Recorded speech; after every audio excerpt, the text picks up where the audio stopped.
taking a look at Lamb of God today with Blythe. It's been a very interesting year for these guys, it seems, so far. They just dropped a new album, and they just dropped this song on YouTube not too long ago. It's already got a crazy amount of views on it, like almost 50,000. But we're gonna hop straight into it.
These guys really impressed me with how they stay relevant. How they've stayed relevant with the amount of time they've been on the music scene.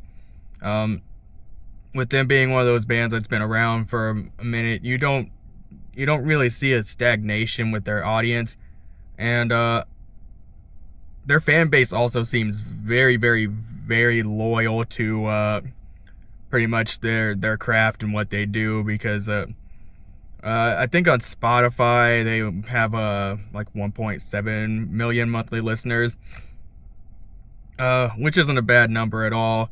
But normally with numbers like that on Spotify, I wouldn't typically think that a music video would actually get this kind of views on especially date of release. But that tells me, one, that they got a very, very loyal fan base, and that they're doing a lot of things right with their music.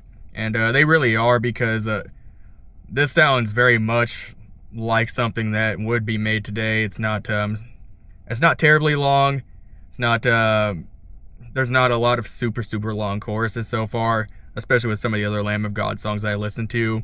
So I think they know how to adapt with the environment and music and everything, which is definitely a good thing, because music is always changing. It's very, very interesting to see the stark contrast of what is bands from like the 80s, the 80s and the 90s and whatnot, like Metallica or freaking Papa Roach from the 90s, and then you see what's happening now with music, and it's a very, very stark difference. But Lamb of God, they're one of those, it seems, very time-tested bands that they know what they're doing. They they still retain a lot of what they have from like when they first started and started getting a good following, but they still adapt their music in a way that brings it into the now.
And that actually right there, so I paused right there because that's one of the quintessential giveaways that I know that this band has been around for a minute, that they do have those they have those longer stretched out choruses where it's just instrumentals and there's not a lot of vocals going on. Now more recent metalcore bands, they do this to a certain extent sometimes, but it's getting very, very, very less frequent in terms of the amount that bands are actually doing it now.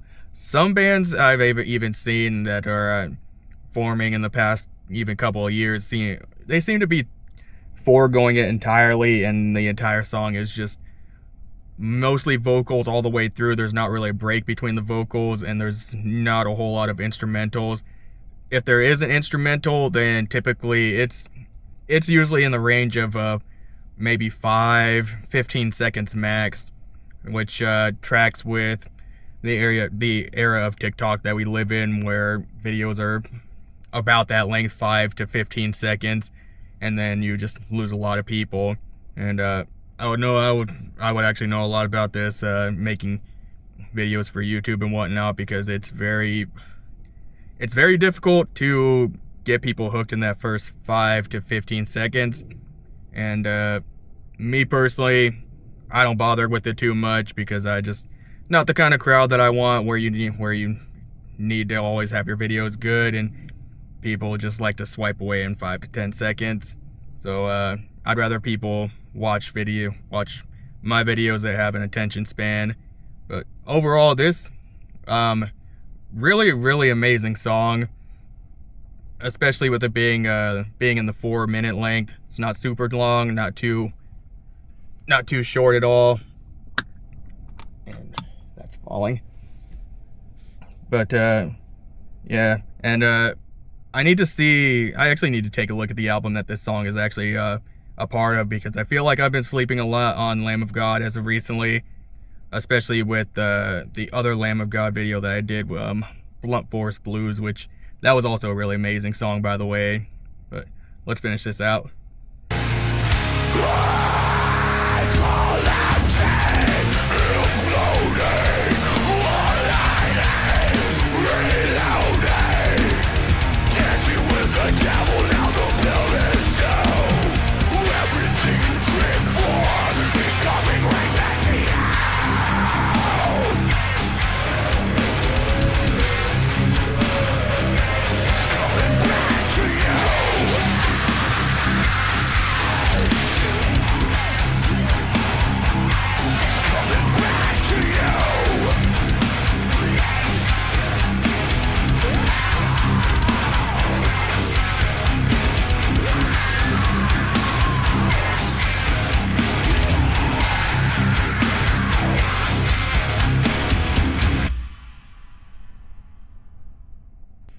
Alright, Lamb of God is definitely killing it still, even all these years later. A band from the 90s originally, and they still managed to keep their music fresh and updated to a lot of what we're doing now in music. I definitely do like that they retain their style of keeping a lot of how they keep some of the longer choruses in there, the empty vocalist instrumentals,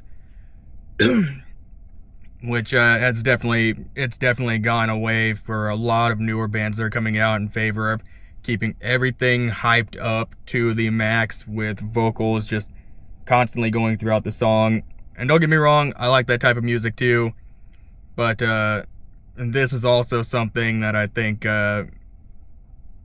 there's still a demand for it, especially with long-time loyal fans of these types of bands, where they've been around and they used to do either like super long instrumentals with no vocals, or solos, which those are also going kind of the way of the past as well. And yeah, so I definitely like this a lot. I haven't listened to a whole lot of Lamb of God yet as of this point. Definitely need to actually get on listening to more of them. I don't know if they're playing live anymore. If they still are, hopefully they're going to be in my area sometime soon. I would love to see them live in concert and see what the energy is like during those. But I'm going to call it right here. If you are new, go ahead and hit that subscribe button for more content like this. I'm looking at a lot of music as of recently, different genres, metal, rock, some Japanese type music as well. But either way, I'll see you in the next one.